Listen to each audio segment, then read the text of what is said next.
I'm not gonna lie, this one hurts. Today we are performing an autopsy on Bungie, one of the most prolific game studios in the entire games industry, one that was largely responsible for popularizing online gaming for casual audiences. Hell, these guys were the ones that brought gaming into the mainstream, and as they rose to the highest of heights, they become nothing more than a cautionary tale of greed and mismanagement. This is the same studio that gave us Halo, that built Destiny, that at one point represented the future of the games industry. Yet here we are now, watching them collapse under the weight of their own arrogance, incompetence, endless layoffs, and a community that no longer wants to defend them. They went from making some of the most recognized and beloved games in the industry to now being under threat of having their studio taken away and then folded into PlayStation. I don't think that there is a better example of a studio that has wasted its own potential, its own talent, its own games, while also simultaneously betraying their audience at every given turn. Cutting content, paywalling things, obfuscation of currencies, stealing fan art. How do you fall that far? How do you fall that hard? How do you go from defining the industry to being everything that we hate about it? Well, that's what we're going to find out. Big thanks to Starfort Systems for supporting the channel and sponsoring today's video. They build some of the most powerful custom PCs out there, hand-assembled, stress-tested, and built to last. Whether you want a pre-built rig ready to go or a full custom build, check out Starfort Systems and use my link in the description below. Bungie is at its lowest point in history. Destiny 2 has collapsed to its weakest player count in years. Since the release of The Edge of Fate just a couple of months ago, the game has bled out most of its audience. It's now barely reaching 25,000 players on Steam, which is a loss of more than 90% of the players that they had at the game's peak with Lightfall. Their next project, the extraction shooter Marathon, was revealed this last spring to little more than criticism and controversy, especially after it came out that they had lifted art assets from an indie creator. Ultimately, that entire fiasco forced PlayStation to suspend the release of the game indefinitely. So now, with Marathon in limbo, Destiny 2 spiraling, and CEO Pete Parsons stepping down, Sony has already begun stripping away Bungie's independence and preparing to fold them deeper into PlayStation. Rewind the clock 10 or 20 years ago, and this is one of the greatest studios in the industry. They were untouchable, and nobody could have ever predicted that this is where Bungie would end up. But here we are, which means that we have to answer the question how, and to be able to understand that, we need to go back to where it all started. Like so many legendary studios, Bungie's story begins really normally, to be honest with you. In the early 90s, Jason Jones and Alex Seropian had met in college in Chicago, and they bonded over a love of games, and they wanted to build games of their own. They cut their teeth on making titles for the Mac, beginning with a game called Nope, a Pong clone that was made before they even created the studio, and then they followed that up with Operation Desert Storm, a dungeon crawler called Minotaur: The Labyrinths of Crete, and then they made their first real FPS game, Pathways to Darkness. But it wasn't until the release of Marathon that Bungie truly had made a name for itself. Marathon was unlike anything that Bungie had built before. Its strange, compelling brand of sci-fi pulled players in, and its vertical level design pushed the experience forward. But what really mattered here was that it came out for Mac, because at the time, shooters and big-budget games really just lived on PC or consoles, leaving Mac players starved for options. Bungie filled that void, but in doing so, they ended up building a loyal following that saw their games as proof that Mac gaming could stand alongside the rest. The success of Marathon, followed by Marathon 2 and Marathon Infinity, cemented Bungie as a cornerstone of Mac gaming and gave them their first taste of real mainstream recognition. Following the success of Marathon, Bungie tried their hand at publishing a few smaller titles while quietly developing their next big project, and in 1997 they released Myth: The Fallen Lords in RTS, and it became their fastest selling game to date. I think the reason why Bungie was so successful at this point comes down to what they themselves described in an IGN documentary. They were young, stupid, idealistic, and above all, ambitious. They weren't just running a corporation. They were a group of friends that were making games that they wanted to play. If you go back and you watch some of the footage of their earlier days, you can see it plain as day. None of these guys were shooting any of these videos with the intention of it being in a documentary. No, they were just running around with camcorders because that's what everybody else did at the time. The office was full of pranks, jokes, and chaos, but underneath it all was a philosophy that drove everything that they had made. They were their own customers. I think it all starts with the idea that we were our own customer and that anybody else who was going to play our games, we were in their shoes. And the spirit of that was tested almost immediately, because when Bungie released Myth 2, it shipped with a critical issue where the installer was wiping players' hard drives with no patches or day one updates to be able to save them. Bungie then had to recall nearly 500,000 copies and replace them at their own expense. It cost the company millions of dollars and nearly sank the studio, but it showed exactly what kind of company they were. Oh my, how times have changed. That was Bungie when they first started. They were their own customer. They were making games for themselves. And I think when you look at their early success, that makes a lot of sense. I think that you have to be selfish in the games industry.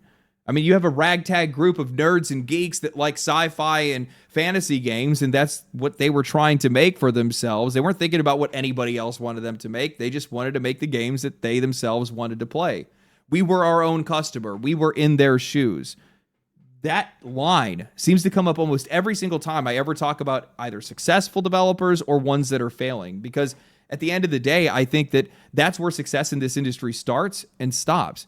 If you do not understand the perspective of your customers, if you cannot feel what they feel, then how are you supposed to provide anything of value to them? After the financial disaster of Myth 2, Bungie doubled down on their next project, Halo, and I don't know what it was. Maybe it was just the financial pressure of these guys almost going under. Maybe they just had the right people at the right time, but their talent went through the roof. Marcus Leto leveled up in art direction. Joseph Staten stepped in as a writer and cinematic lead. Chris Butcher drove the engineering. Chris Barrett refined the visuals. In just a few years, this scrappy Mac studio that was making quirky RTS games and dungeon crawlers was suddenly building something unrecognizable. It jumped so big that, honestly, I just don't understand it. Halo debuted at Macworld with none other than Steve Jobs introducing it, and for the reveal trailer, Bungie had brought back Marty O'Donnell, who had scored Myth 2, and they only gave this guy a vague description of a mythical ancient alien world, and what he would then deliver for that trailer is now the most iconic theme in all of gaming, the Halo theme.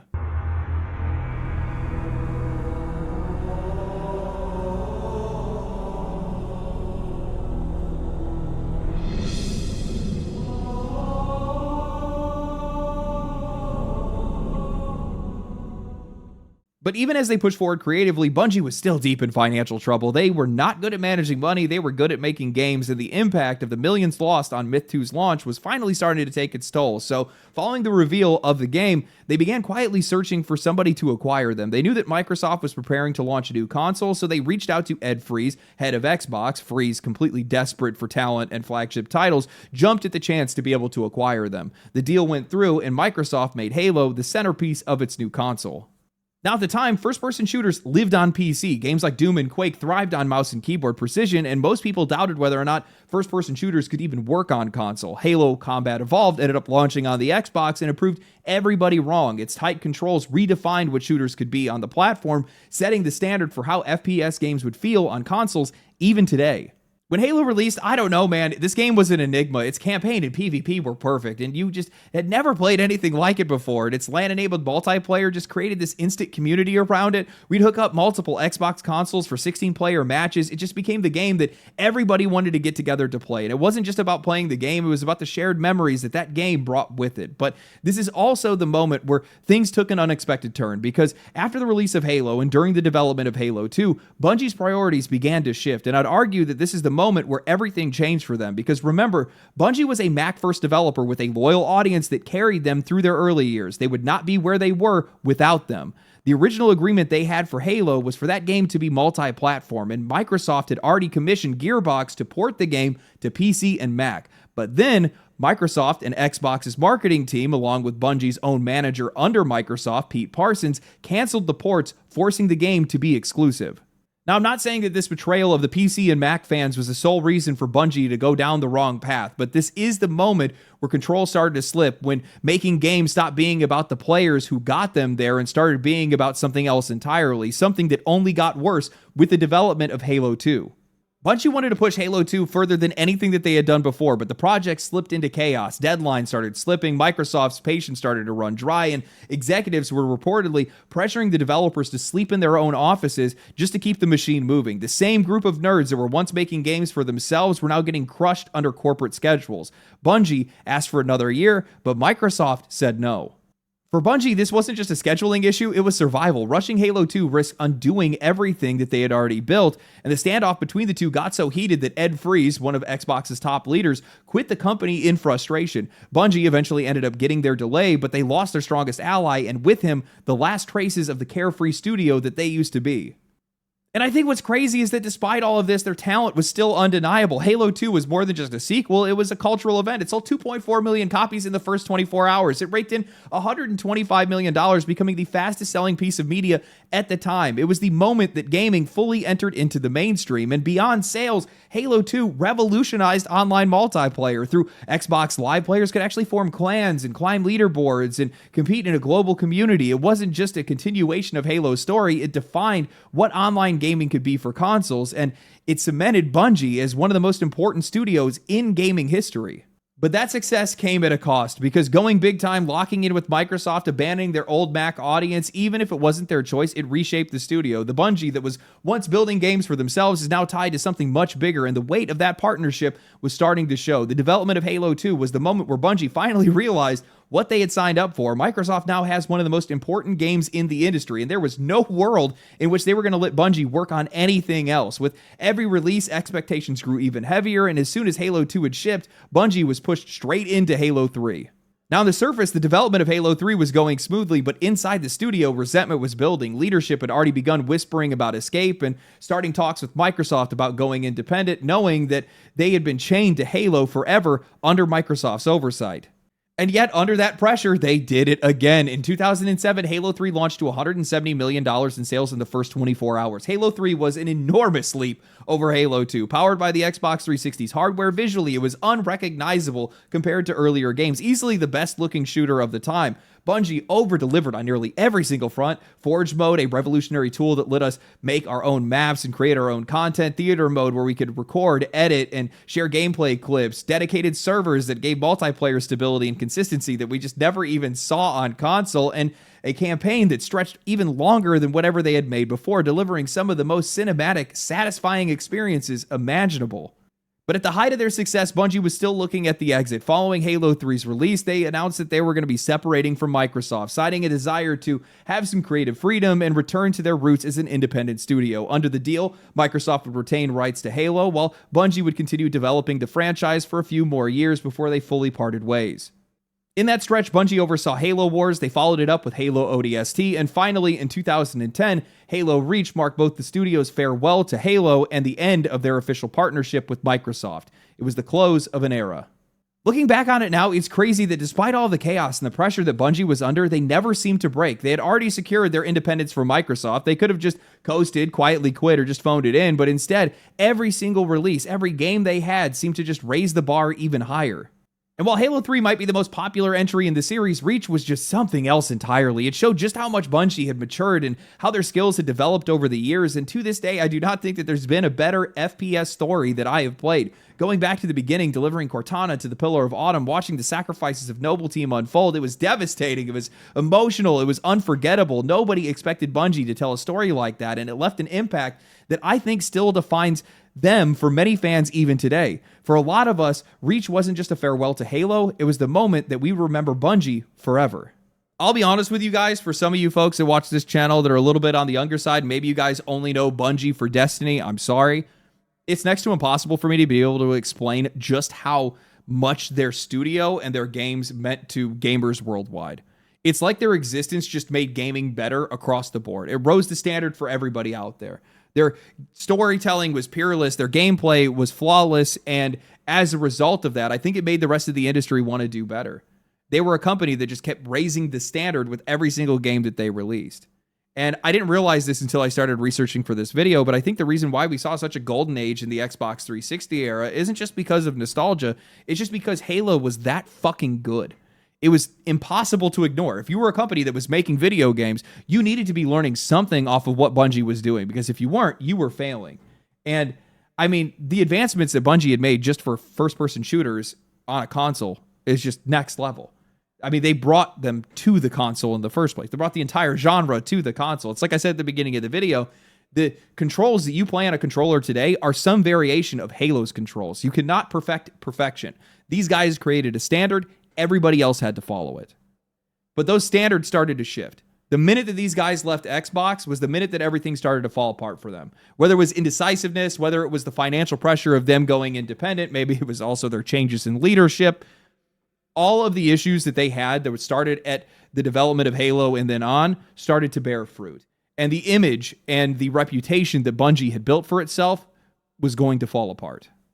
While Bungie was still working on Halo 3 ODST and Reach, they were also working in the background on a game that they had planned to launch once they had gone independent, codenamed Project Tiger, later revealed as Destiny. After cutting ties with Microsoft, Bungie then signed a 10-year publishing deal with Activision in 2010. Why did these guys think that was going to be a better deal for them? And it didn't take long for things to spiral out of control. In 2013, only a year before launch, Bungie leadership scrapped the original campaign written by Joe Staten, the veteran who had helped shape some of Halo's most iconic narratives. Staten then left the studio shortly after, and the campaign was rebuilt from fragments, leaving Destiny's story incoherent at launch. When Destiny launched in 2014, expectations were sky high, an MMO shooter coming from the studio that never misses. It felt like a dream, but in reality, it was a stumble that nobody ever saw coming. The gunplay was incredible, pure Bungie, but everything else around it was hollow. The story was weak, the content was thin, and the grind was absolutely relentless. It was a fun and frustrating experience at the same time, a game that felt great to play, but gave you nothing meaningful to do. Bungie's support really didn't help the situation either. Content drops dragged on, balance patches absolutely gutted some of the most popular weapons in the game, and over time it just became less fun to play. Expansions like The Dark Below and House of Wolves added scraps that felt more like cut content from launch, while The Taken King finally delivered the overhaul that players wanted all along, but only behind another paywall. By then, the sense was already clear. Destiny had not launched unfinished by accident. Bungie was selling back the missing pieces later. Oh, I remember being so mad about this. The Dark Below was an absolute ripoff. Crota's End was a cool raid, but that expansion was just like one strike, a couple story missions, and a couple PvP maps. It all felt like cut content that should have been there since day one. Same thing goes for House of Wolves. By the time Taken King came along, yes, that was actually worth it. It finally made the game feel like the Destiny that was always pitched to us. But then Bungie comes in and puts in the Eververse store, bringing in microtransactions into a fully priced game with expansions. And that was like somebody walking into a 5-star restaurant and taking a shit on the table that you're eating at. You can ignore it, but you can still smell it. Now, I'll say this, maybe it's speculation, but I do not think that timing was a coincidence. This had Activision's fingerprints all over it, and likely Pete Parsons as well. Remember, Parsons was Bungie's manager under Microsoft. After leaving Xbox, he came back to Bungie later on to be their head of marketing, and not long after the Eververse store appeared, he was named CEO of the company. From that point forward, the influence of Activision and Parsons' leadership steered Bungie in a direction that would slowly but decisively erode everything that studio once stood for. I think it's worth pointing out just how fast their priorities had flipped. Think about where we started. This is a company that valued their independence, that wanted to make the games that they wanted to play, that shared the perspective of their audience because they were their audience. But the minute that they broke free of Microsoft, they immediately just went and handed that over to Activision. For what? Money. Suddenly their games were rushed, stories were scrapped, what was sold to us was entirely unfinished, and instead of fixing it, these guys are selling it back to us as DLC. At this point, they have completely shed the loyalty that they once felt for the audiences that built them to what they were at the time. And that's not the Bungie that anybody recognized. All it took was one game in 4 years for them to become that. And then came the microtransactions. What happened to We Are Our Players? It's always funny when I hear that from developers where they say that they share our perspective. How many developers pay for microtransactions in their own games? I'd really like to know. Actually, you don't need to tell me because I already know. As somebody that's been sponsored by video games in the past, I know that to them, it's just a button press on the back end. They don't know what it's like. It's money to us. To them, it's nothing. And that's the moment that Bungie lost perspective of their players. They stopped being us, and they started preying on us. When Destiny 2 launched in 2017, it was clear that Bungie had learned from at least some of their mistakes. Cutting support from the first game so quickly was frustrating for a lot of players, but the sequel was a massive improvement. The story was much more coherent, the campaign was cinematic, the launch was packed with content, there was more planets, better boss fights, and more weapons. It wasn't perfect, but it was far sharper in every way, and it let players feel genuinely optimistic about the future. But that optimism would be wasted. Because not long after launch, players discovered that Bungie was secretly throttling XP gains to slow down how quickly players could earn Eververse rewards. On paper, XP should be used to be able to unlock free loot boxes containing cosmetic items, but in practice, Bungie had built a system deliberately limiting how often players could earn those rewards without paying. Now, this was just the start, because while the game felt content-rich at the start, the cracks started to show pretty quickly. Endgame progression was incredibly shallow, but that was by design, because only 3 months later, Bungie rolled out a $20 DLC and offered almost nothing, a single story mission, a strike, and a few scraps of content. It was the same cynical playbook that they had for Destiny 1's early expansions, and it confirmed what players were already starting to believe, that Bungie was not the beloved studio that they once were. They were a greedy one. By 2019, Bungie had shifted Destiny 2 to a free-to-play model, at least in name. In reality, multiple expansions had already been out, so the cost of the full experience of the game was well over $80 at the time. Players could access a base layer of content, but most weapons, raids, and campaigns were locked behind paywalls. Free-to-play was nothing more than a marketing label, and the worst part about all that paid content is that it wasn't even yours. In 2020, with the launch of Beyond Light, Bungie vaulted nearly half of Destiny 2's content. Expansions players had paid for, entire campaigns like the Red War, Curse of Osiris, and Warmind, gone. Whole planets were deleted, exotic quests, weapons, and activities had vanished, all in the name of streamlining the experience. Bungie had claimed that it was necessary for technical reasons to introduce new systems and reduce file size, but no MMO or other live service game has ever done anything like this. It devalued years of support, erased content people had purchased, and it had made it feel like Bungie was forcing players forward into new expansions, whether they liked it or not. Now, you think after vaulting half of the game, Bungie would try to repair their relationship with their players, but instead of that, they just doubled down. The Witch Queen expansion was absolutely brilliant. God, I love that expansion so much. But underneath it came $20 paywall dungeons and expansion prices that crept up past the cost of a brand new game. In 2023, after Sony bought them, I thought that they would actually improve. I think a lot of people thought that they would, but things only got worse. Seasons got locked behind $10 to $15 paywalls, obfuscated through silver bundles that were always forcing you to overpay for them, followed by paywalled exotics, paid campaign skips, and an Eververse store that just kept ratcheting up prices while locking more cosmetics away. And through all of this, Bungie still had the nerve to market Destiny as a free-to-play game when it clearly isn't.